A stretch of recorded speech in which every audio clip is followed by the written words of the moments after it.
Boa noite, pessoal. Bem-vindos à segunda aula da trilha de aprimoramento de gestão laboratorial organizada pela GSE, que é uma empresa especialista em gestão financeira e BPO financeiro, e pela Núcleo de Resultados, que é uma empresa especialista em estruturação de processos administrativos.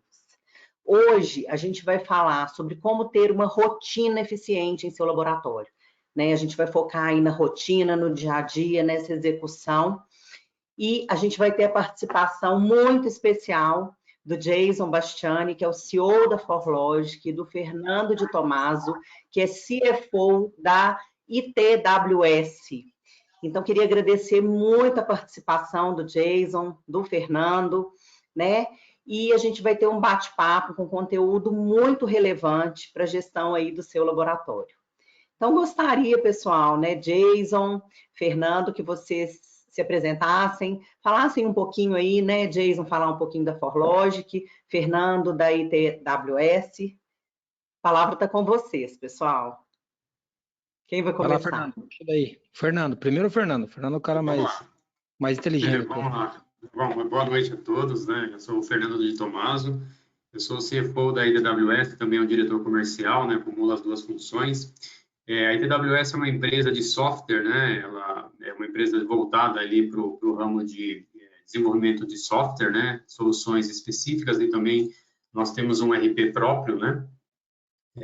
Para ajudar também na organização, nos processos das empresas. Pode ir lá, Jason. Legal, Fernando, obrigado.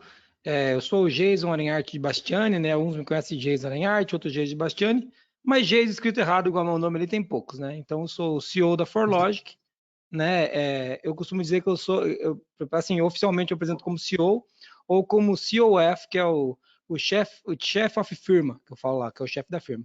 Eu sou o cara que fundou a ForLogic, um dos fundadores, eu tenho mais 2 sócios. ForLogic é uma empresa de tecnologia que trabalha com software para qualidade, excelência e gestão e para a área de metrologia, né? Sou mestre em engenharia da produção, criador do blog da qualidade, do Qualicast, né? O Thiago teve a grande oportunidade de participar do Qualicast, uma experiência única e terrível para os convidados, mas muito divertida para a gente que grava, que é um podcast sobre qualidade e excelência, né? A gente fala só sobre isso. E estou aqui para tentar contribuir com vocês aí e responder o que surgir ligado à qualidade, excelência e gestão, que é meu grande negócio. Muito bom, gente. Pessoal, eu acho que antes da gente falar, né, sobre a questão aí da operação em si do software, eu acho que é muito importante a gente definir, né, o que é preciso, o que esse gestor precisa que seja verificado para que o software entregue realmente o que é preciso, né? Quais são os pontos de atenção que a gente precisa ter para definir o software? Porque a gente sabe que a gente tem inúmeros softwares no mercado, mas que a gente precisa de algo que nos atenda. Cada segmento, né, precisa de um tipo de software. Então, vamos dar um passinho para trás. Eu queria que vocês falassem para a gente, né? Eu queria começar aí com o Fernando, trazendo aí o que são os pontos de atenção, Fernando, para que eu vou implantar um software na minha empresa que eu preciso ter com muita clareza para que eu faça esse investimento de forma correta. O primeiro ponto, né, pensando mais ali na gestão da empresa, né, trazendo ali o empresário, ele precisa pensar bastante mais na gestão da empresa do que fazer o burocrático no dia a dia, né? E o software vem com essa bagagem para poder ajudar o gestor nessa área, né? Então, ali, organizando todos os processos, como a gente fala ali de captação de cliente, né? A gente usa muito o CRM, captação de lead, a parte de trabalhar o cliente até você gerar ali uma proposta comercial, e assim vai, né? E todas as integrações das áreas, né? A partir do ganho da proposta comercial, você pode gerar um pedido de venda. No pedido de venda, o software já faz as integrações ali para fazer o faturamento. No faturamento, o software tem que fazer todas as integrações, né? Já comunicar com relação à Receita Federal, integrar todas as áreas fiscais, contábeis. e isso é uma coisa que ajuda bastante na gestão do dia a dia, né? Então, assim, o software, a princípio, o software vem para ajudar na gestão, né? Nesse sentido.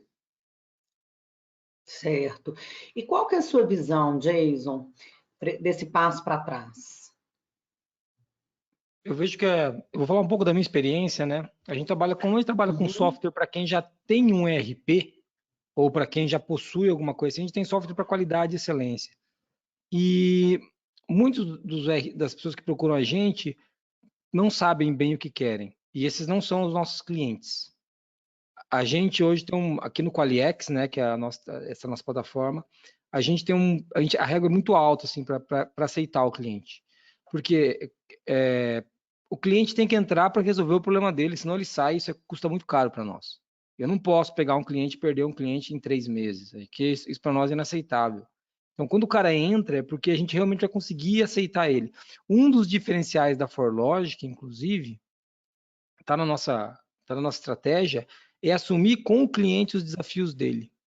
Então, primeiro, se ele não souber o que ele quer resolver, Lorena, não dá para ele. E o que acontece? Muitas vezes ele tem um problema, ele corre atrás de um software. Eu sou totalmente contra isso.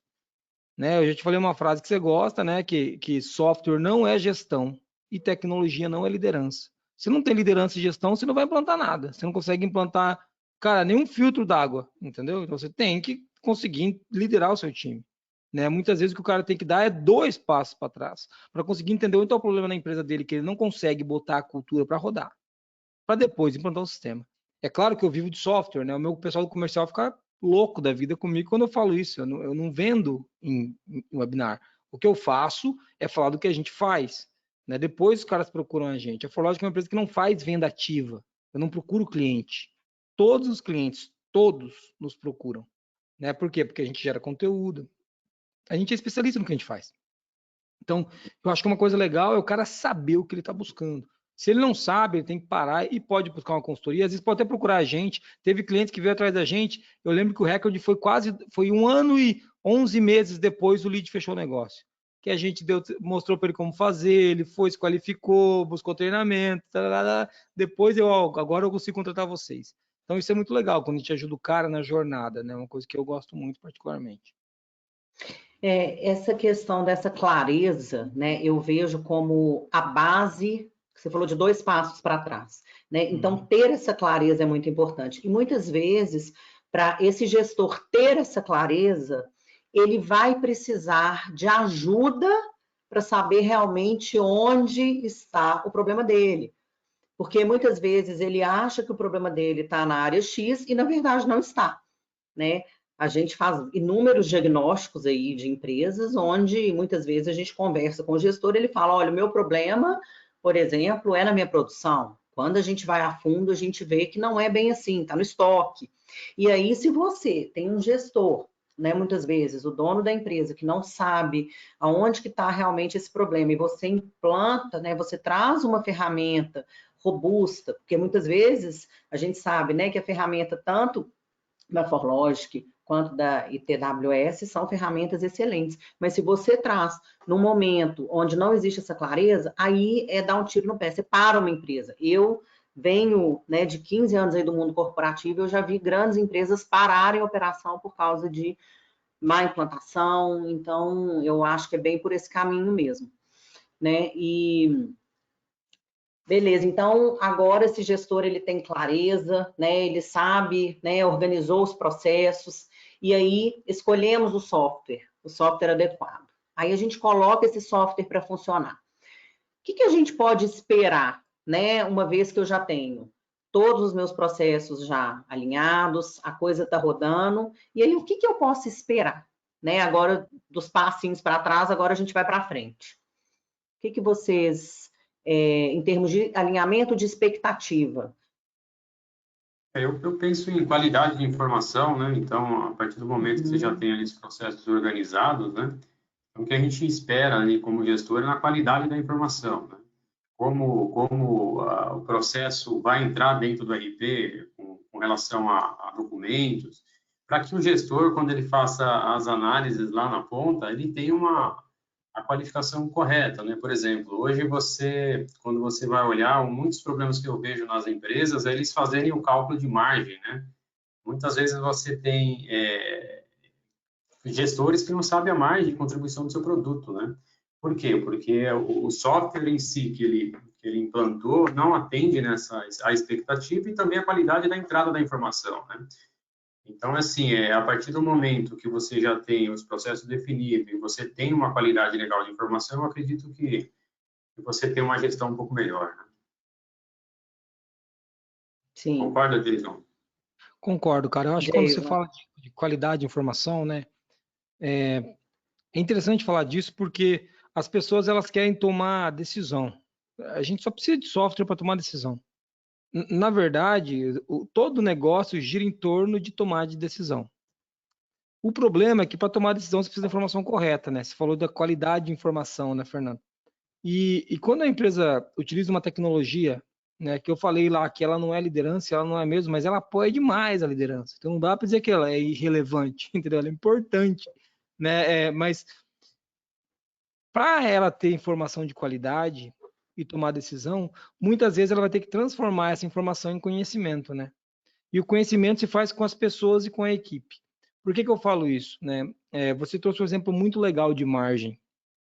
Eu gosto de um outro exemplo legal que muitas vezes o cara fala assim, ó, eu tenho um problema sei lá, minhas vendas estão caindo. Registro uma não conformidade lá porque o indicador de vendas dele vem diminuindo. E o que ele faz? Ele vai dar um pau no vendas, entendeu? Faz uma estratégia de marketing aguerrida, ele avança e bate a meta. Só que veja, quando você toma essa ação imediata para tratar essa não conformidade, esse problema no indicador de vendas que está caindo por 3 ou 4 meses consecutivos, e você fala assim, cara, resolvi o problema. Você não resolveu o problema. Você teve uma ação imediata em cima do indicador. Mas o problema pode ser, por exemplo, que a sua base de produtos está desatualizada e deixou de ser interessante para o mercado. Só que como você fez uma estratégia de ataque, esse problema meio que desaparece. Quando você percebe ele de novo, você pode ter aumentado o buraco. Então, é muito legal a gente usar a informação correta que você trouxe para poder aprender. E isso é gerar conhecimento na cabeça das pessoas, porque conhecimento só existe na mente do ser humano. Tudo o resto é informação. Tudo que você tem documentado é informação, não é conhecimento. Para aprender e as pessoas tomarem melhores decisões, né? Para tomar boas decisões, então você ter software, você ter pessoas pensando em cima da informação fidedigna que o Fernando colocou, que esse software traz, é fundamental para você dar esse próximo avanço, porque você precisa de um software para tomar decisão. É claro que o software agiliza o trabalho, né? A gente sabe, todo mundo sabe disso aqui. A gente consegue, otimizar rotinas. Mas a grande função de um sistema informatizado, ou agora o que está na moda, né, da transformação digital, é que você consiga tomar decisão de maneira mais inteligente e mais rápida, mas de preferência de maneira correta. Porque a gente já tomou muita decisão errada na vida, né? Você não tinha as informações todas. Lembra, Fernando? Colocar, tinha aquele calhamaço de planilha, ele juntava 3 números que ele achava no meio das planilhas e falava, é isso aqui. Mas, na verdade, eu não sabia, porque a informação estava torta, estava pela metade. Então, ter o dado fidedigno, transformar isso em conhecimento para tomar boas decisões. Acho que esse que é o caminho, né, que o Fernando abriu ali. E eu só trago que não adianta também, ó, nego burro toma decisão ruim, gente ruim toma decisão ruim. Tem que ter gente boa também. Senão não adianta, não tem software que salva, entendeu? A operação ele salva, mas a tomada de decisão não, é sempre um ser humano que está ali decidindo. Mas aí, assim, falando, né, nessa questão da gente trazendo para a rotina, o que vocês consideram importante para a gente poder começar a estruturar uma rotina eficiente? Né? Porque aí a gente tem, para eu estruturar uma rotina e fazer parametrização do software, né? Você tem uma parametrização que vai precisar ser baseada em políticas, procedimentos, indicadores, né? Que eu vou estar ali executando a minha rotina e trazendo dentro dessas políticas, dos procedimentos, indicadores, que vai, obviamente, impactar na cultura da empresa, né? Ou seja, na verdade, a cultura vai impactar, né, em toda essa rotina. Como que, Jason, como que vocês fazem isso na prática? Né? Você que é uma pessoa aí que fala tanto de liderança, vocês são super preocupados com essa questão de gestão de pessoas e é uma coisa que a gente valoriza muito também. Vamos lá. Quando a gente fala de rotina, né, você está falando de cultura, né, Lorena? Como é que a gente molda uma cultura? A primeira coisa para falar de cultura é o seguinte, leva tempo. Deve ter gente assistindo a gente que fala assim, não, vou mudar a cultura da minha companhia esse ano. Ou, sei lá, 2022, não vai. Não vai. Thiago trabalhou com um cara aí, que é o Falcone, que fala um negócio que é muito sério, que não foi só ele que disse, tá? Isso o Crosby e o Deming já traziam lá atrás, que mudar a cultura leva de 5 a 10 anos. Eu falo, e por que leva tanto tempo? Porque além de você debater crenças das pessoas que estão na companhia, desfazer essas crenças e construir as novas, você precisa mudar os hábitos, né? Então, cada pessoa que você contrata para a firma, ela modifica a cultura. E se você não pega aqueles hábitos que ela está trazendo ruins e já dá nos dedos na entrada, aquilo começa a espalhar pela companhia.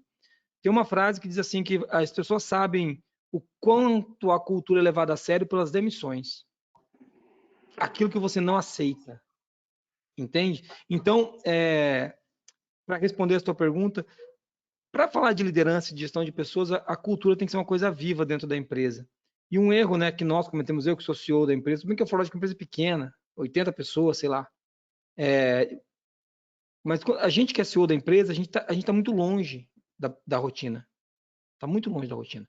Então, a gente não tem essa visão. Cara, numa empresa pequena já não tem. Entendeu? Então, a gente precisa estar muito atento para ouvir o que a equipe tem para dizer, e é muito desagradável. Porque ninguém gosta de chegar e falar assim, ó, teu filho é feio. O cara vem falar que a Forlost tem coisa que é ruim, eu não gosto, né? Mas se o cara faz como o G geralmente faz, já dá uma cotovelada no cara, a hora que ele fala, ele para de falar, e daí você deixa de aprender. Então, quando a gente fala de transformar a cultura, né? Até para poder abraçar um software, porque quando você coloca uma tecnologia como, por exemplo, o Qualiex, ou acredito que o software do Fernando também, muita coisa fica evidente, fica aos olhos. As não conformidades atrasadas estão na dashboard, entendeu? Os indicadores ruins estão aqui. Você consegue ler as análises que as pessoas fazem, porque indicador não é pegar número. Indicador é você olhar para um número que tem significado, então você tem que dizer o que o número é, documentar o que aquele número significa, e lá, nós temos todo mês, ou cada trimestre, de acordo com a sua preferência, você tem que fazer uma análise do número, abrir plano de ação. Então, veja, isso que a gente está falando, numa cultura onde, por exemplo, a gente pune o erro, o cara vai esconder, cara. O cara vai esconder. Então, a cultura, o cara tem que pagar para ver, sabe? A gente, enquanto líder de negócio, ou a gente que é líder de equipe, a gente vai ter que tomar decisões difíceis, entendeu? Pagar alguns preços, tipo, ouvir coisas que eu não queria ouvir. Às vezes você vai ter que dar voz para um cara que não tem razão, mas se você não dá voz para ele, você vira um déspota. Você tem que deixar o cara falar. A equipe mesmo vai falar que não tem nada a ver. Então, essa relação com a cultura da empresa não é simples de construir. E tecnologia ajuda a dar transparência. Eu acho que a principal vantagem da tecnologia na discussão da cultura, Lorena, é a seguinte: fica tudo às claras. Então agora a gente olha para os números de verdade. Agora a gente sabe quem está devendo mesmo. Agora os combinados estão todos claros. E daí a gente começa, de novo, né? Você tem a informação correta e vai começar a tomar decisões que muitas vezes são difíceis. Tem um cara que é brother, gente fina, o cara você gosta muito, todo churrasco ele tá lá, mas ele não entrega nada, e tá ali. O RP do Fernando tá mostrando, ó. Você tá vendo? O setor do cara não produz. E daí, cara? Entendeu? Então, quando a gente fala de evoluir a cultura, né? Eu acho que a tecnologia, a principal função, na minha visão, é dar transparência, né? E agilidade para essa cultura se desenvolver. Mas não é rápido. Só puxando o gancho aí, desculpa te cortar, mas assim, eu vejo muito também vícios dentro da empresa, né? E o que a tecnologia pode ajudar nisso, né? Complementando um pouco, né? A gente tinha alguns problemas em alguns clientes que eles reclamavam demais, que vendedores, por exemplo, principalmente nessa parte de pandemia, fazia os relatórios falando que visitou o cliente e também cobrava as despesas, né? Com a ajuda do software, a gente instalou no software um check-in, um check-out dentro de um app e o vendedor, quando vai visitar o cliente, ele tem que fazer o check-in e a gente grava a localização dele, né? Então, com esses vícios que eles tinham de tentar manipular a informação e o empresário, com a ajuda do software, a gente conseguiu minimizar, né? E mudar um pouco a cultura, né? Então, agora eles sabem, poxa, o pessoal tá vendo, né? Tá vendo como que eu estou trabalhando, então não tem como mais enganar, né? Então isso também é uma coisa que o software ajuda bastante, né? No sentido de a gente mudar um pouco essa cultura, mudar os vícios da empresa e assim por diante, né? Cara, olha que negócio pesado que você está falando, né? O cara não consegue mais enganar. Tem que mandar embora esse desgraçado. O cara tava te Mas enganando, acontece. velho. Eu não devia falar isso aqui, mas eu vou falar. Caraca, velho. E assim, de repente não sabe, Então, né, Fernando? Daí fica, você né? sabe Daí que isso foi uma solicitação de um cliente. A gente colocou o software com o CRM e ele explanou isso para a gente usou isso como um aprendizado e a gente internamente desenvolveu lá um check-in, um check-out dentro do CRM, do app do CRM.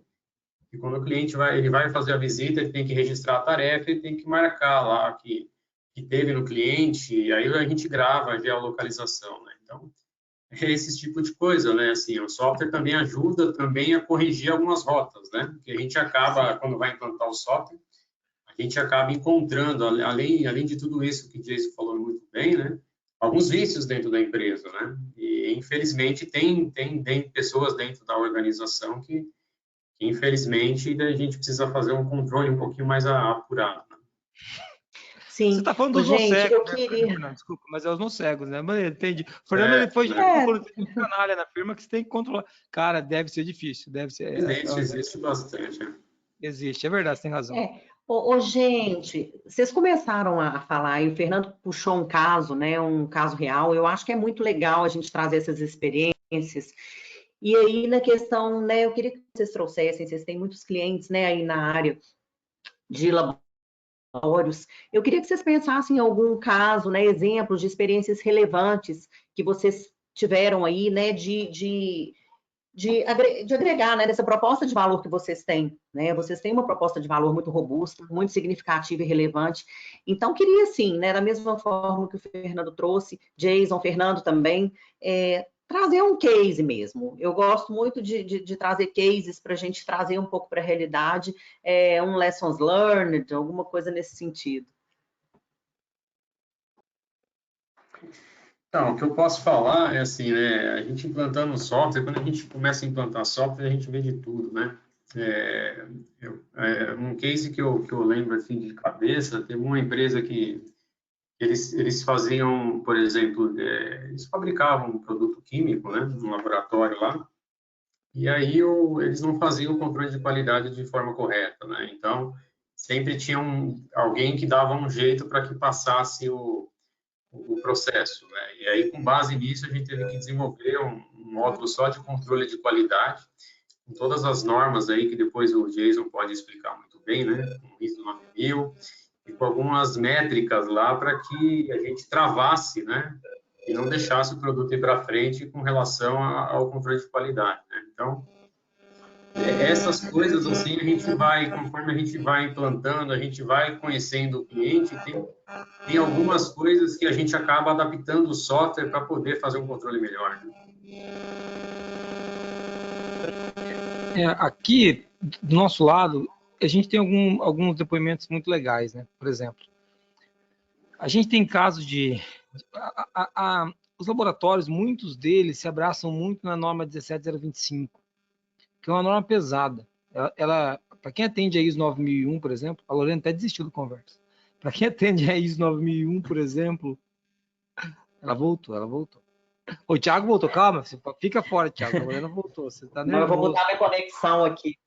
Eu vou mudar minha conexão. Peraí. Então, e eu estava dizendo que os laboratórios, eles atendem alguns deles atendem a 17025. E essa é uma norma muito mais pesada do que a ISO 9001, por exemplo. Eu sei que, até por ser um pouco prescritível em alguns aspectos e por ter, veja, ela é uma norma de gestão e gestão laboratorial, então ela meio que abraça as duas coisas, o sistema de gestão do negócio e do laboratório, que é muito técnico. E a gente tem laboratórios que tinham dificuldade enorme para conseguir a acreditação do Inmetro, por exemplo. E com as nossas soluções, eles conseguem se acreditar na 17025. Isso gera um valor grande para quem presta serviço de ensaio e calibração, né? Então, para quem presta esse serviço, né? Então, a gente consegue dar um ganho assim. Eu lembro de um caso de um laboratório que o faturamento dele, quando a gente entrou lá, era X. né? E quando a gente saiu de lá, né? Quando a gente terminou a implantação agora, ele visitou a gente esses dias aí, alguns anos depois, está em 6x do que era quando entrou. Então, isso eu acho muito legal, né? Tipo assim, pô, o cara crescer 6 vezes em 2 anos, então, 3 anos, eu acho isso sensacional. Um outro caso do cara que, poxa, o laboratório de calibração ele tem um quê de artífice, de artesão. Ah, o meu certificado, a minha calibração, eu tenho que fazer isso aqui muito, esse cálculo fui eu que inventei. Mas uma coisa que ele tem que botar na cabeça é que ele tem que ser uma fábrica de emissão de certificado. Assim como uma empresa qualquer, assim como um hospital ou uma clínica de imagem, tem que ser uma fábrica de emissão de laudo, uma fábrica de atendimento de pessoas, né? Fazer isso com humanidade, mas conseguir entregar muito resultado. Então, quando a gente tem um sistema da qualidade robusto, que é o que a gente propõe, o cara consegue uma coisa que é o grande quê do padrão, que é a repetibilidade, a capacidade de repetir o sucesso. Então, eu lembro de um laboratório que ele emitia, se não me engano, era 20 certificados, 20 orçamentos ele fazia por semana para cada vendedor. Quando ele terminou de colocar o nosso sistema lá, ele conseguia fazer 15 por dia com cada vendedor. Porque a gente pegou e foi lá e simplificou o jeito da OS, do orçamento, já sair ligado ao OS, então, para o laboratório de metrologia. Então, essa questão de entender o negócio do cara, de dar robustez para o processo, principalmente de qualidade, é uma coisa que acontece muito. E os processos de qualidade robustos propiciam repetibilidade de processo possibilita melhoria de processo. Você não consegue melhorar processo sem estabilizar processo e repetir processo. Daí você melhora. Se não é chute, cara. Hora dá certo, hora dá errado. Entendeu? E daí é o efeito serrote. Você vai assim, não dá. Então, para você, o Deming fala que processo, né? A frase, esse processo sempre foi assim, prova que você não tem um sistema de gestão da qualidade. Porque o processo ele nunca fica sempre assim. O processo bom ele está sempre melhorando. Mas para ele melhorar, você estabiliza ele, está robusto e você começa a evoluir o processo. Pode ter um retrocesso? Claro que pode. Todo mundo erra, isso é normal. Mas faz parte do aprendizado, né? Então, eu acho que essa que é a sacada aí.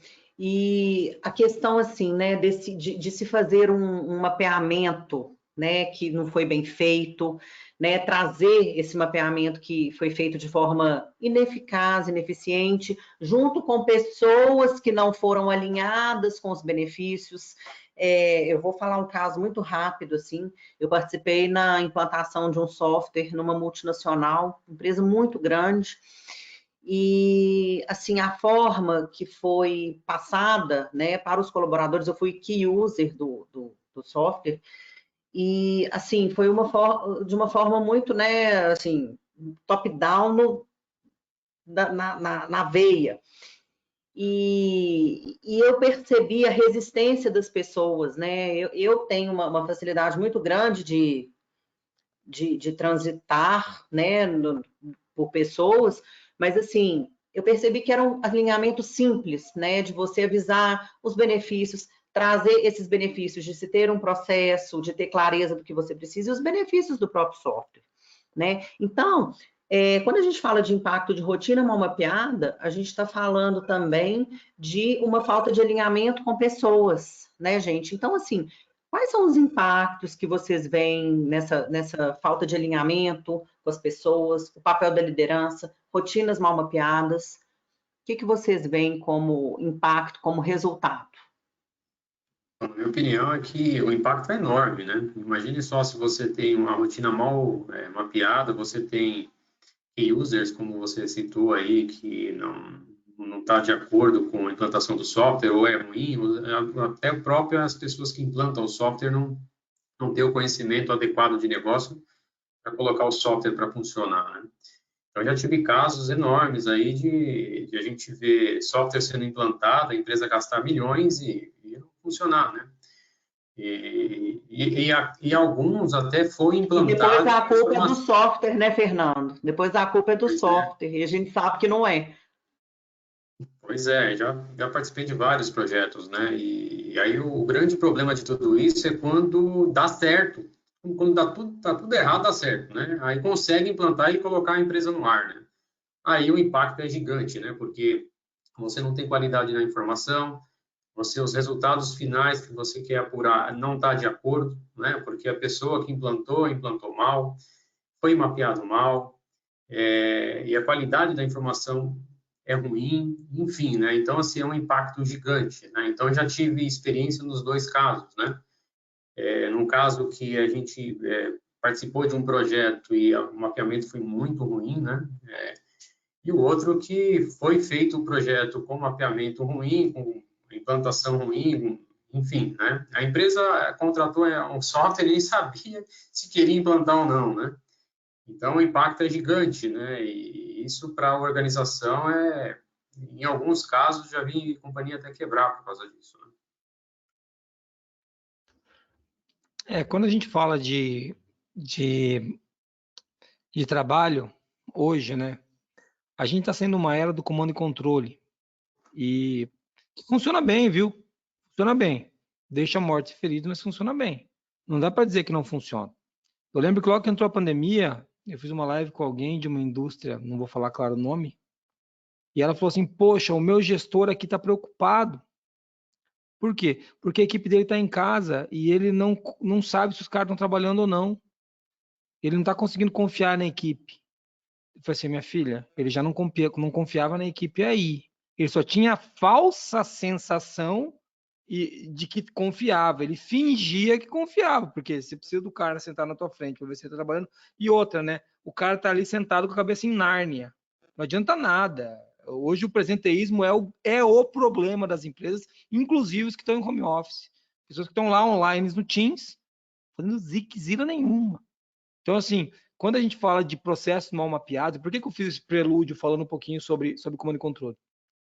É comum a gente achar, aqui da diretoria onde eu estou, né, vou chamar de Olimpo, né, onde estou eu, não a terra lá onde ficam os caras da firma, o CEO, estou no Olimpo, né, eu fico aqui do lado dos meus diretores, aqui no Olimpo, lá na firma os caras estão trabalhando. Aqui do Olimpo eu costumo ter a impressão que eu sei tudo o que é melhor para eles fazerem. Só que tem vários estudos que provam que a diretoria geralmente tem 9% da informação real, enquanto o primeiro cara do telefone tem 93%. E o que acontece? A gente toma decisão com esses 9%, entendeu? E assim, não é por mal, eu não estou querendo fazer de proposta besteira, mas eu faço. E quando a gente está nessa de comando e controle, a gente costuma fazer isso. Beleza, então vamos envolver os caras, né? Que aí é responder a pergunta da Lorena, que na minha opinião é a grande sacada.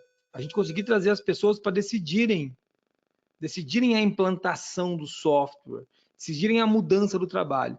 Só que tem que tomar muito cuidado, porque não é democracia, cara. Democracia não funciona nem aqui no Brasil, nem nos Estados Unidos funciona, entendeu?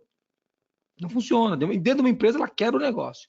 O que é? É o cara poder opinar na parte do trabalho que lhe cabe. Vamos lá. Olha, eu trabalho aqui. Jason, eu sou analista da qualidade aqui. Eu que tenho que tratar todas as não conformidades desses boca de burro da fábrica. Então, esse cara não sabe o que fazer.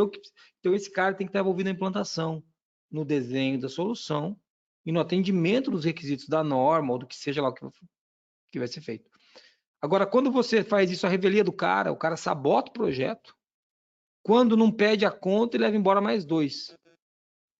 Porque ele se sentiu completamente desvalorizado. Ele realmente foi. Porque ele, às vezes, quem tem o conhecimento técnico e o último a ficar sabendo. A gente já teve casos de clientes, eu não vou, claro, eu vou falar, que pediram a conta porque a matriz mandou contratar outro software e tirou o Qualiex. O cara falou, cara, eu já usei aquela desgraça na outra empresa, eu não vou usar aqui de novo. E o cara pediu a conta, cara. Eu falei, cara, eu me senti mal, porque eu falei, cara, mas não é por mim. O cara falou, não é vocês. Esses caras são uns idiotas, eles fazem revelia, você entendeu? É bem esse sentimento. Só para fechar esse assunto, é legal trazer isso porque todo mundo cobra do colaborador autonomia. E autonomia, cara, não é dar liberdade. Olha que porcaria que eu vou dizer. Autonomia é cercear. Autonomia é desenhar a cerca. Falar, você vem até aqui. Daqui você não passa. A autonomia não é dar liberdade, é cercear. É dizer pro cara, ó, você aqui dentro desse quadrado, você é o rei da cocada preta. Aqui você é o Mike Tyson no ringue, meu irmão. O cara entrou, você pode dar porrada. Aqui é você que manda. Aqui nem eu venho. Aqui é você, isso é da autonomia. E quando você dá autonomia para um cara mapear o processo dele, é legal trazer ele para essa discussão do sistema, né, do QualiX, do sistema que for, porque ele tem que falar, cara, mas aqui tem esse problema aqui, ó. Aqui tem a situação aqui, que o cara lá do Olimpo não vai ver. O cara que contratou, como o Fernando deu exemplo ali, pô, os caras nem sabiam se queriam um software. O diretor, Doninho faz isso, né? Eu sou Doninho. Doninho acorda de manhã e fala assim, eu vou fazer isso hoje. E o cara vai lá e ele toma. Se arrouba, ele vai e faz. Ele ferra metade da firma, entendeu? E os caras têm que lidar com a implantação, que às vezes nem era para acontecer, às vezes era. Às vezes até a ideia é muito boa, né? Mas a gente não pode esquecer que quando a gente fala alguma coisa com a empresa, com qualquer pessoa, qualquer mensagem tem duas coisas que elas sempre estão juntas: o conteúdo da mensagem e a forma como ela é passada. Às vezes, cara, o conteúdo, contratar o software era o que tinha que ser feito, mas a forma foi tudo cagado, foi tudo destruído. Chegou de um jeito que o projeto vai ser um fracasso, porque o cara veio cotovelando os negros de cima até embaixo. Então, é legal falar disso, porque quando a gente fala de processo mal mapeado, fora, como diz um grande amigo meu, Rogério Meira, fora sabotador, terrorista e fraudador, ninguém acorda de manhã e fala assim, eu vou lá mapear tudo errado aquele processo hoje. Ninguém. Né? Os caras acordam querendo fazer o certo. Né? Então, mas se você não envolveu ele, às vezes não vai sair direito. Não, excelente. Fernando e Jason, e o que vocês, né, agora trazendo aí para o modelo ideal, né, modelo de melhores práticas, o que você, Fernando, qual que é o modelo ideal que você vê de alinhamento de tecnologia a processo? Né? O que seria esse modelo ideal? Como se fossem dicas, como se fossem melhores práticas mesmo. Não, eu penso assim, né? Primeiro a gente tem que fazer a lição de casa antes na empresa, né? E arrumar todos os processos, né? Não adianta você pegar um cara de compras e colocar ele para fazer produção e produção fazer compras, né? Então, essa é a lição de casa. A segunda coisa que a gente vê bastante em implantação de software é que você precisa ter as pessoas alinhadas ao processo, né? Por exemplo, treinadas naquilo que tem para fazer, né? E pessoas também com experiência, né? Aí, juntando isso é aquilo que o Jason até falou, né? Você precisa trazer as pessoas da operação para poder ajudar a mapear o processo, né? Fazendo um mapeamento de uma forma mais correta, trazendo as pessoas ali da operação, não vendo só a visão dos gestores, de quem está lá na camada de cima, né? Porque quem está na operação é o que realmente conhece tudo como funciona, né? A partir daí, você tem ali um mapeamento de processo completo, né, e bem eficaz, e aí a implantação do software ela entra um pouquinho mais fácil, né? Então, na hora que você faz o levantamento ali, que é o blueprint, a primeira fase de um projeto de implantação do ERP, ela fica mais fácil, né? Você consegue ver ali quais são as diretrizes, quem são os sponsors, quem são os key users, e aí você consegue implantar um software de uma qualidade melhor, né? Tanto de informação como de resultado, né? Então, é isso que eu vejo aí que é o importante ali para um start ali de um bom começo ali de implantação de software. Pode falar, Lorena, eu acho que essa questão dos key users, eu não sei se está dando um delay, gente. Está dando para ouvir bem? Dá sim. Vou tirar a câmera um pouquinho para falar, porque dá? Então tá. Eu acho que o key user, ele tem que ser também, é uma visão minha, e eu queria colocar mesmo, nós estamos aqui num bate-papo, uma pessoa de autoridade na empresa, né? Porque ele tem que ter uma autoridade, mas quando eu falo autoridade, é uma pessoa de influência, uma influência positiva, né? Para também trazer uma experiência positiva e trazer uma visão desses benefícios. Eu acho que sempre é importante trazer a visão desse benefício, né? E aí, queria te ouvir, Jason. O key user, né? Eu acho engraçado quando a gente fala de key user, viu, Lorena? Porque, vamos lá, a gente tá... O Lorena foi embora, não. Vamos lá, o que a gente fala de key user, a gente tá falando de usuário-chave. Eu vou ficar tendo sala de 100 quando você sumir. Falando de usuário-chave. Vamos pensar comigo um pouquinho. Nós estamos na firma. Uma firma, não é uma startup, porque é uma firma, igual a minha, que é uma firma. Por lógica, é uma firma. Firma. E daí você chega lá e tem o gestor da área e 7 caras trabalham para ele. Você chega lá e fala assim, ó, o key user não é você, gestor, é aquela moça ali, ó. Eu quero ver você falar. Mas não fala nem com bomba, o gestor não aceita. Eu que sou key user. Eu? Porque as pessoas ainda associam isso a um grau de importância na hierarquia. Você sabe que hierarquia é um negócio tudo destruído hoje em dia, né? Hoje em dia está muito líquido, né? Tem um livro do Bauman ali que eu até estou lendo, que é o Modernidade Líquida, que fala muito dessa... Está tudo muito difícil da gente entender. Só que o key user para um projeto, eu posso estar enganado, é o cara que mais entende do processo.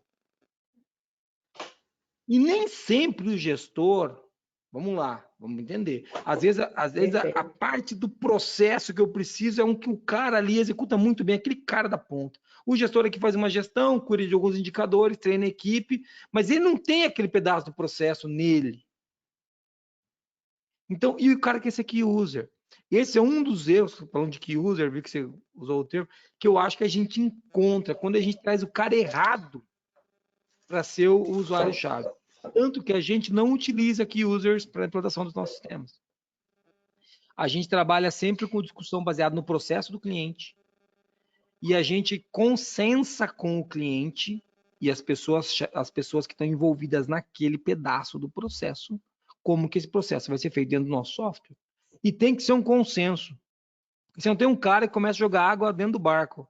Daí não tem jeito, cara. Você tem dois remando e um botando com um balde de água dentro, o negócio mora fundo, entendeu? Então, tem que ser consensado. E nessa linha, né, que eu vejo que...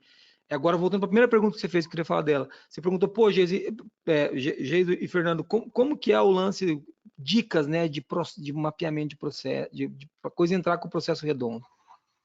A gente hoje agora está na moda, né? Uma coisa que já teve mais na moda, né, Fernando? Você acha que pegou essa vibe aí? Foi a do RP. Tudo era um RP. Assim, antes disso, teve tudo era o sistema da qualidade, lembra? Aí, anos 90, tem que ter ISO.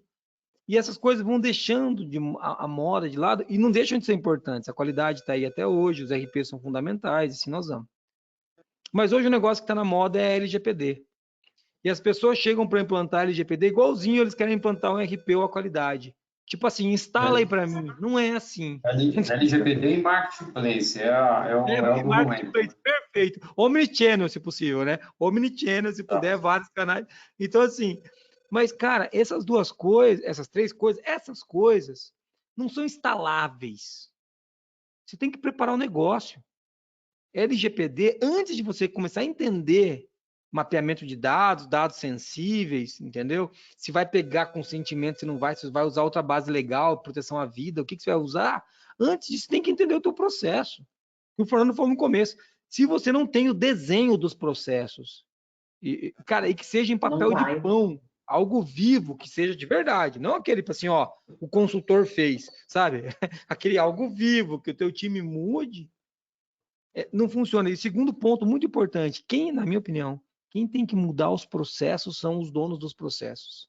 A área de qualidade, a área de processo, a área de compliance, essas áreas, elas devem fazer o quê? A verificação dos processos, a remoção dos impedimentos e a verificação das inconsistências. É isso que ela tem que fazer. Peraí, cara, você está fazendo um negócio aqui, ó, nesse teu processo aqui, pela LGPD, você não pode mais fazer assim. Ah, tá, entendi. Você qualifica o cara, lembra a história lá? A informação vai virar conhecimento na cabeça do ser humaninho lá do comercial, do atendimento, sei lá quem desenhou o processo, e vai aprender com aquilo, vai melhorar o processo. Então, essa é outra dica. Tem que estar na mão dos caras, só que não pode ser cada um muda o processo como quer. Então, existe na mão deles uma curadoria de especialistas em processo, que pode ser, inclusive, um consultor externo. O próprio trabalho que a Núcleo faz, né? Então, pode ser um consultor externo apoiando, mas as áreas de negócio devem estar envolvidas diretamente. Tanto a área de negócio como a área de apoio tem que estar envolvidas diretamente. Sim, você falou aí, né? A Núcleo faz esse mapeamento de processo. Só que todo projeto que a gente faz, a gente tem exatamente, a gente chama de gerente de projeto, né? E esse gerente, né, ele precisa ser uma pessoa de autoridade na empresa, mas a gente vai a fundo com cada responsável por cada área. Porque se não tiver esse engajamento, não sai essa entrega que a gente tem né, essa entrega tão robusta, essa proposta de valor tão significativa para o nosso cliente.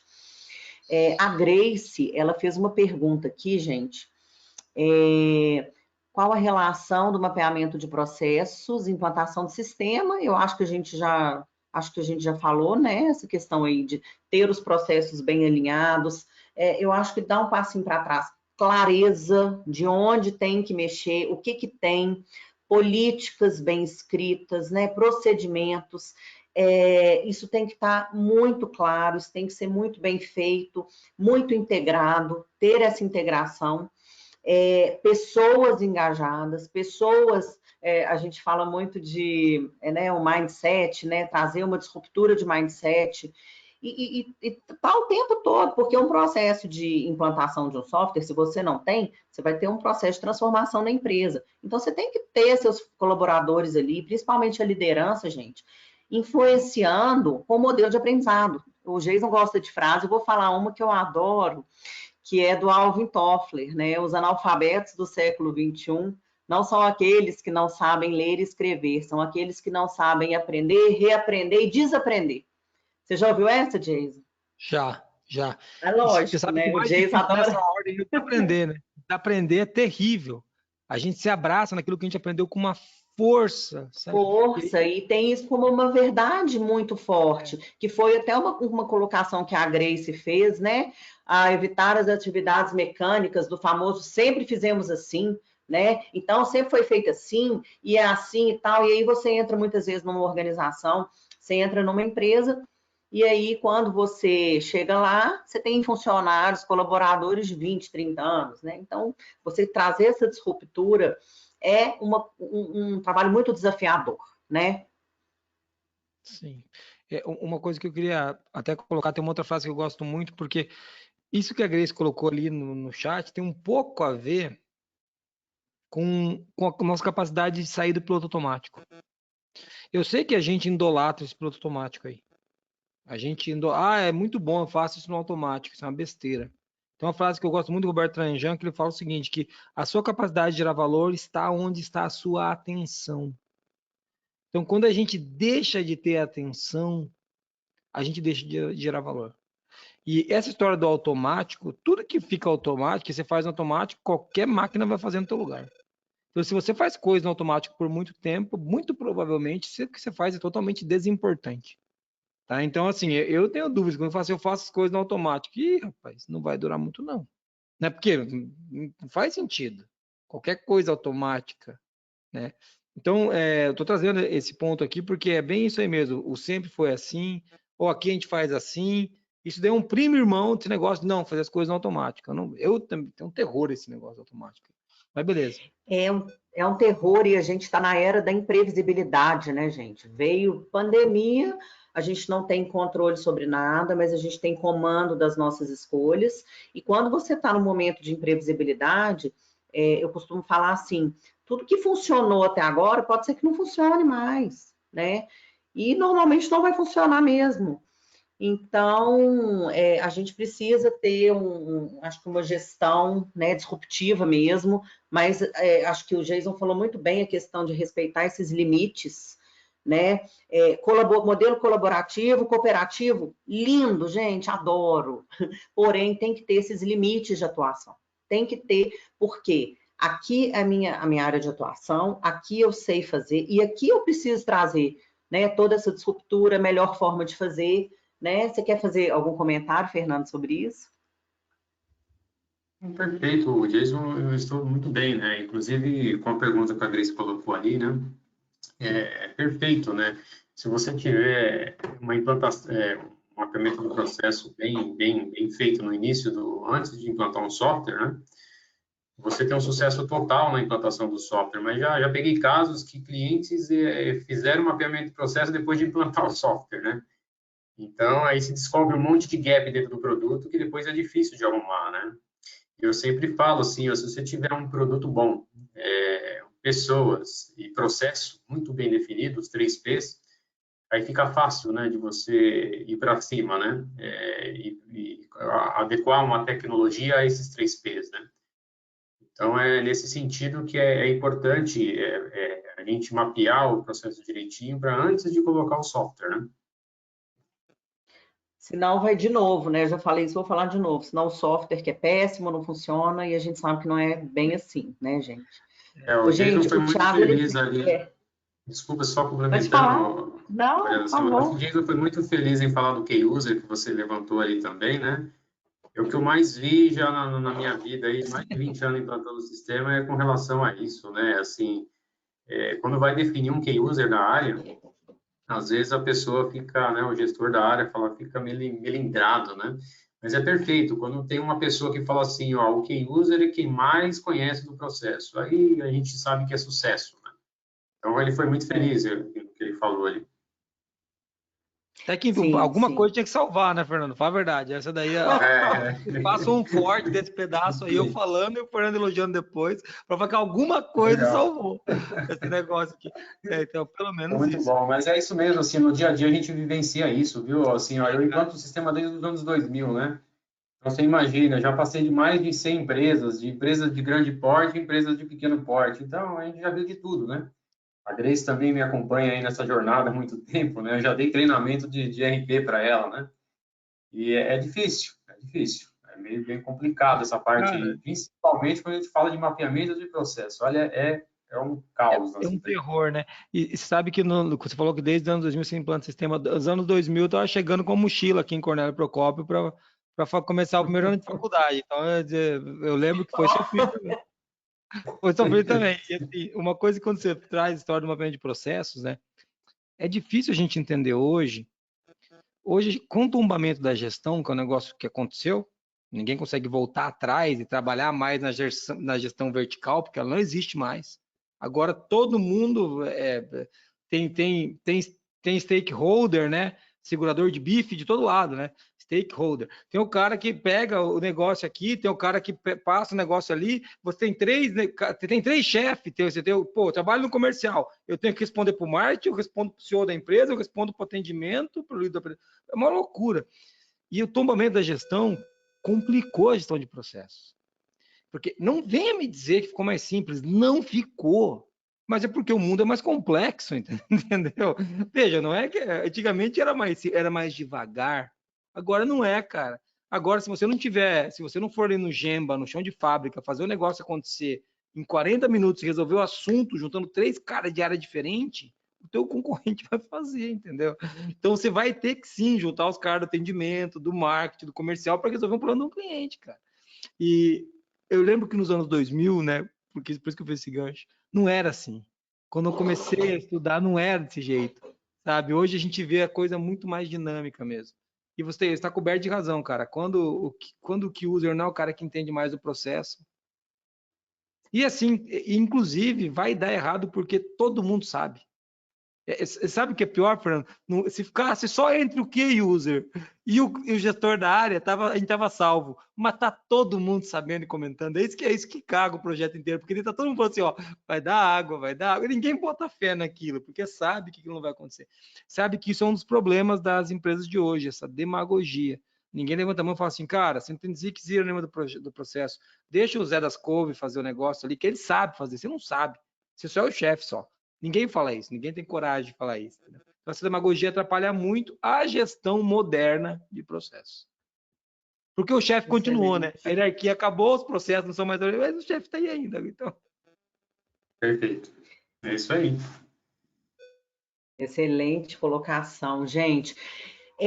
Olha só, o que vocês acham, né? Fernando, o que você acha que mais impacta no sucesso de uma gestão de rotina? Aí, isso é uma pergunta do Thiago. Ele colocou 3 pontos que a gente falou, né? Mas, assim, se fosse para você apontar aí na sua experiência, né? Cada um de nós vai falar o que acha, né? Na verdade, um fato, né? Porque vai trazer essa bagagem para ter essa dedução aí. Mas o que você acha? Processos claros, né? Pessoas engajadas ou tecnologia aderente? Se você tivesse que ter o primeiro fator aí para apontar. Assim, pela experiência que eu tenho, né, eu vou até tirar o meu aqui um pouco da reta, não vou falar que é tecnologia, né, mas pela experiência, pelo que eu já passei em tudo aí na vida de implantação de software, processos claros e pessoas engajadas eu acho que é o alicerce de tudo, né? Se você tiver os processos bem claros e as pessoas bem engajadas no projeto, seja a implantação de uma tecnologia ou qualquer coisa, né? Seja uma construção de casa ou qualquer coisa, né? Vai dar certo, entendeu? Então, acho que, para mim, esses são os dois pilares, né? Que precisa estar correto, né? Precisa estar bem alinhadinho. Não adianta você ter processos claros e pessoas não engajadas, ou ter pessoas engajadas e não ter processo. Então, para mim, esses dois pontos são os primordiais, tá? Muito legal. Ó, É, eu eu quero, vou, eu quero, Geisla. posso continuar daí? Porque é muito legal isso que você Sim, disse, por que favor. todo sistema de gestão sistema de gestão tem uma porrada de coisa, né? Tem os stakeholders que eu gastei aqui, tem a famosa análise crítica da direção, que é para você saber o que está acontecendo. Mas tem duas coisas em todo sistema de gestão que você citou, Fernando, e que são os pilares, os motores para o sistema de gestão funcionar: os processos e as pessoas. Porque sem processo e pessoa, não Não funciona. vai. Não vai. Inclusive, a tecnologia, e olha o que eu vou falar, olha que eu vendo software, hein? O pessoal do comercial odeia quando eu falo assim. Tecnologia é commodity. É commodity. Tecnologia vai ser igual a energia, cara. Você liga, tem que ter. Entendeu? O que muda a tecnologia que você, Fernando, entrega, que eu entrego, são as pessoas e os processos pelos quais nós entregamos a tecnologia. Porque software, É irmão, o qualquer valor um faz. agregado, né, O Adilson? valor agregado. Exatamente isso. Tem pessoas que eu já vi empresa que queria colocar tecnologia para arrumar os processos e as pessoas. Não Se deram tem, cara, mal, não né? tem jeito. Nossa, que Ó, tragédia. exatamente, você tem que ter pessoas e processos funcionando, né? E a gente, para entregar tecnologia, quando o pessoal fala assim, gente, teu software é bom, eu falo, é o melhor. Daí ele fala assim, pô, então me fala por que o teu software é melhor. Eu falo, cara, porque o nosso atendimento é muito bom. Eu falo, pô, mas eu tô perguntando do software. Eu falei, cara, se você tá preso em software, cara, pega qualquer um. Por quê? Porque não é isso que muda a realidade do teu negócio. É garantir que os caras do teu negócio consigam fazer alguma coisa com a desgranha que eles têm lá, que é um software, que é o meu, que é o do João, que é o do Joaquim. E o meu time se preparou para ajudar o teu time a ter performance. Então, é isso que eu vendo. Então, eu falo, pô, mas então, tanto que o nosso propósito, né, cara, é simplificar, é surpreender com tecnologia e relacionamento que simplificam a qualidade. Então, assim, surpreender com tecnologia e relacionamento. Porque tecnologia é processo, tecnologia é conhecimento em ação. Então, se a gente coloca essas coisas, né, que daí a gente está falando de novo, daqueles pilares que o Fernando colocou, pessoas engajadas, ele usou, né, e os processos bem definidos e processos redondos, processos e pessoas são os motores do negócio.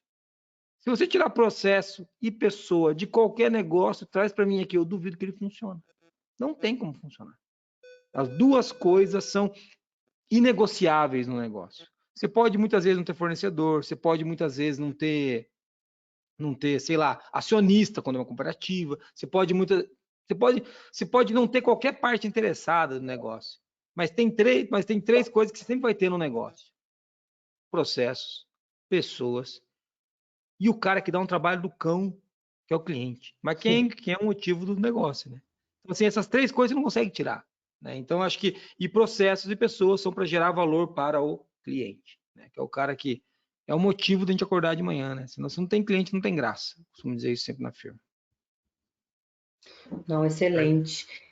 Então, seriam, né, processos claros, processos muito bem desenhados, pessoas engajadas, pessoas bem treinadas, pessoas onde uma coisa que vocês falaram, que é você trazer o valor dessa pessoa, né, para aquela implantação, o valor do usuário final, porque muitas vezes, né, isso não pode ficar só na área estratégica da empresa, né, o valor de cada usuário ele tem que ser trazido para essa implantação, né, para ter um sucesso na implantação, e, consequentemente, a gente vai usar essa tecnologia e vai funcionar, gente. Vai funcionar, não tem erro. E aí, pessoal, com esse trabalho remoto, né, vamos falar, isso aí vai ser tema, eu quero só, né, até deixar para um próximo, que a gente vai querer fazer aí várias trilhas com vocês, que foi muito legal. Mas pensando aí em trabalho remoto, queria ouvir de vocês dois aí, qual que é o papel da tecnologia na integração das pessoas?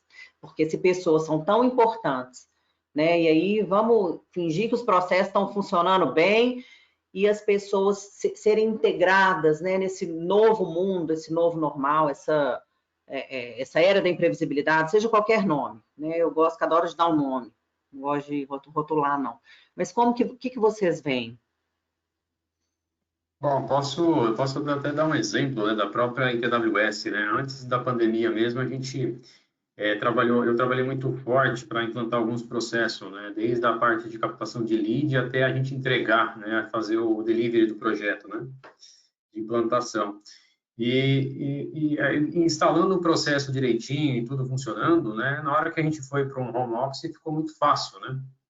Porque a gente seguia exatamente o que estava no processo, não poderia sair, né? Da rotina, né?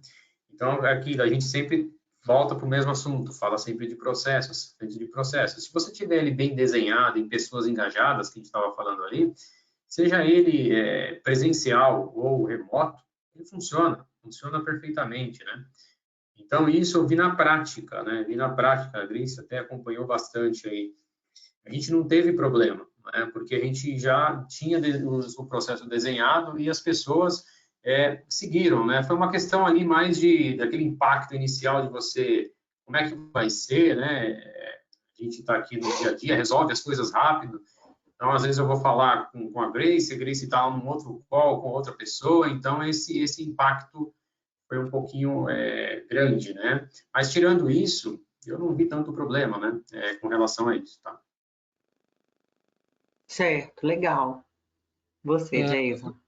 eu vejo que a principal função da tecnologia é reduzir as barreiras, né? Que todo mundo fala disso, é bem clichê, mas eu acho que é reduzir a barreira que a gente tem de confiar no outro.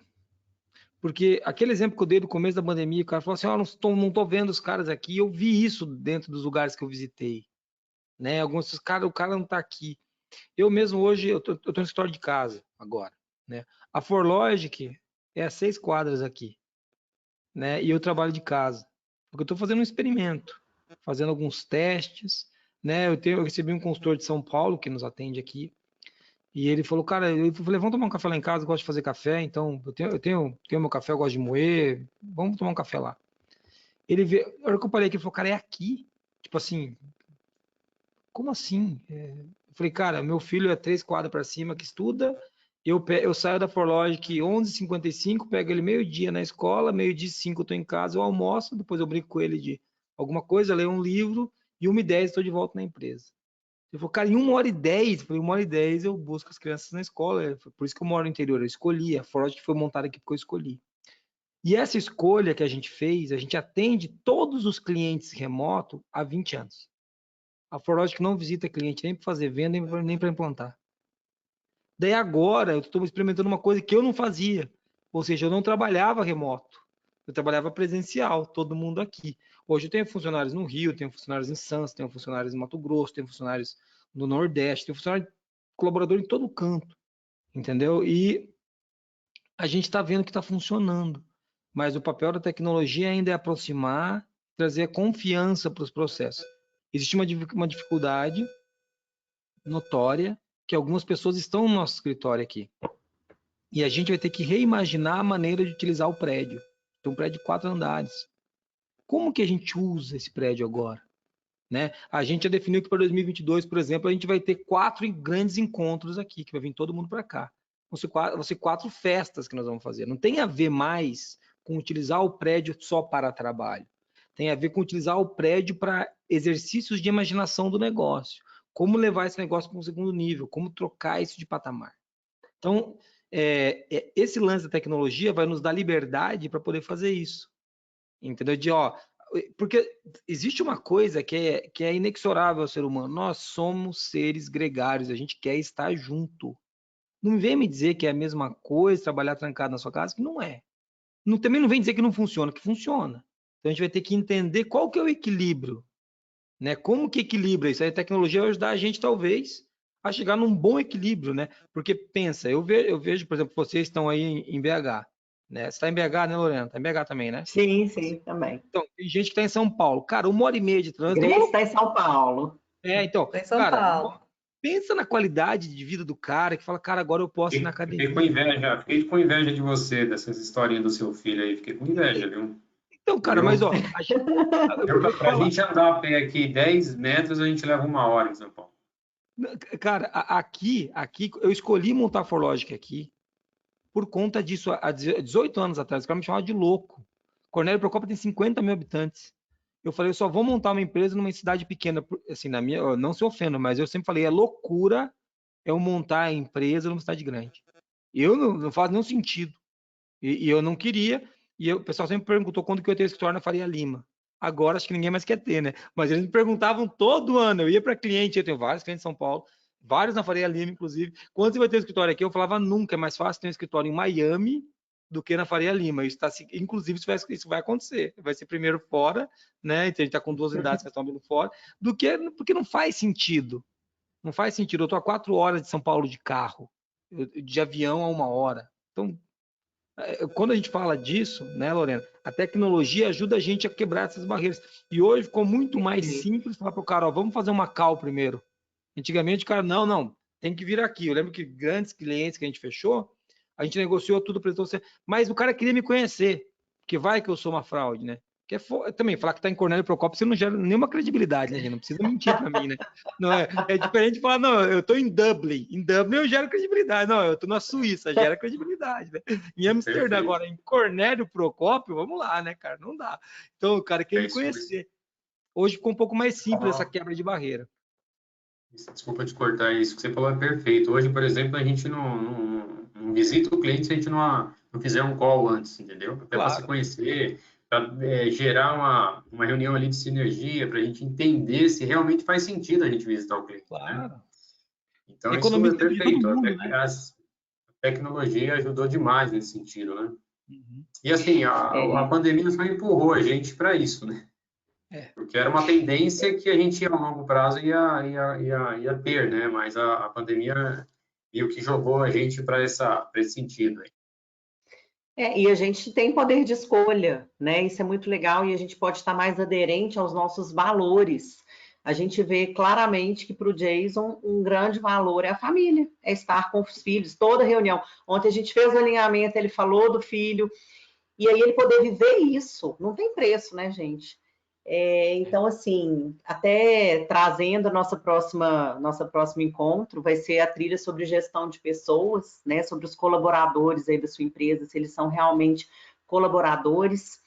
E aí a gente vai falar também desses valores, né, propósito, valores que a gente tem ouvido tanto falar, mas o quanto isso é importante, por que nesse momento isso está sendo tão falado. Né? Gente, olha, foi assim... Eu, por mim, numa boa, eu ficava aqui até o dia raiar. Muito bom, eu gostei mesmo. Demais. Nossa, foi muito legal, Fernando, Jason. Foi um grande prazer para a gente, né, ter vocês. E eu queria agradecer, né, deixar aí vocês querem falar, deixar o contato de vocês, né, para os nossos participantes. Sim, eu vou deixar meu contato no chat ali, né, sobre um e-mail, né, vou deixar meu e-mail, meu telefone, se quiser saber mais sobre a ITWS, né, o que a gente pode oferecer e ajudar as empresas com tecnologia, né, moderna, trazendo aí tudo pro mais moderno que tem, mobile e assim por diante. Eu deixo meus contatos aqui, pode ficar à vontade em me ligar. Qualquer horário, pode estar tranquilo. Okay? Excelente, Fernando. Muito obrigada, Fernando. Desculpa, Lorena. Fernando, você foi muito bem, viu, Fernando? Você sobreviveu bem essa live comigo. Eu queria agradecer, porque não é fácil. Eu entendo, cara. Eu te entendo. Mas o meu contato esse link que tá aqui, ó. Deixa eu ver se eu consigo colocar desse aqui, ó. Meu Instagram, LinkedIn, você me acha lá, manda uma mensagem que eu te respondo. A ForLogic é forlogic.net, o Qualiex é qualiex.com. né? E o metroex, metroex.com.br, um de cada jeito para dificultar mesmo. É porque o cara tem que querer ser cliente da gente, senão ele não consegue. Porque, cara, é uma desgraça essa firma. Tem uns negócios que a gente faz que eu não entendo até hoje, mas ó, vamos. E só piora, viu, gente? Mas tá, eu tenho uma história comprida para contar disso. Um dia eu conto. Voltando para cá, foi muito legal estar aqui. Tá? Eu gosto muito de falar dessas coisas, falar sobre qualidade, excelência e gestão. Já estou com inveja dessa conversa que vocês vão ter sobre valores e pessoas. Tá Eu acho que. convidadíssimo. Não, Quinta-feira que vem, 19 horas. Porque uma das coisas que a gente vê, né, é uma distorção completa e total do que é o motivo do negócio. É claro que nós queremos ficar rico, né? Rico igual o Thiago, assim. A gente quer ganhar dinheiro, a gente quer fazer grana, a gente quer ter uma boa vida, a gente quer. A Grace também, ó. A cara dela de A Grace, tão rica que ela tá. Graças a Deus, né, gente? Quem trabalha tem que ganhar mesmo. Mas é óbvio que a gente quer isso, mas existe uma distorção. Assim como teve a distorção da gestão, né, da qualidade. Qualidade virou norma, cara. Qualidade deixou de gerar valor para a ponta, né? Quando a gente está discutindo aqui sobre rotina, a importância de rotina é garantir por meio de método que o que você fazia, você continua fazendo. Cara, isso é o mínimo, né, para poder melhorar depois. Isso daí virou outra coisa. Então, foi legal poder falar disso, eu gosto de falar disso sempre, né? Estou sempre à disposição. E obrigado pelo convite, beleza? E quem quiser, me adiciona no Instagram lá. Infelizmente, eu não coloco foto de gatinho, não coloco foto de ursinho carinhoso, não tem foto de prato de comida, eu não coloco nada disso no meu Instagram. O Instagram só tem conteúdo sobre qualidade, excelência e gestão. Sobre isso, um pouquinho sobre liderança, né? E nem do Corinthians eu falo, entendeu? Você vê como é que é, né? Porque não dá para falar muito também. Legal, Corinthians, gostei do Corinthians aí, hein? Não, pô, que é Corinthians, né? Que é Corinthians, que é Corinthians, né? Que você vê, né? Você vê pra minha cara, né, que eu sou corintiano, né, cara? Tem estereótipo de corintiano, né? Exato. Se você perceber, sua carteira já sumiu aí, ó. Eu já peguei. Eu vou ser sincero, é a primeira vez que participo de uma live aí, convidado pela Grace. Fantástico, vocês são fantásticos. Lorena aí conduziu muito bem, perguntas muito inteligentes. Thiago, fantástico. E o Jason, figuraça, né? Não, sou mundo da corte. Sensacional, gente. Foi muito bom. Conduziu muito bom. Parabéns a todos aí. Obrigado, Obrigada, gente. Até quinta-feira, hein, gente? Até. Até quinta-feira.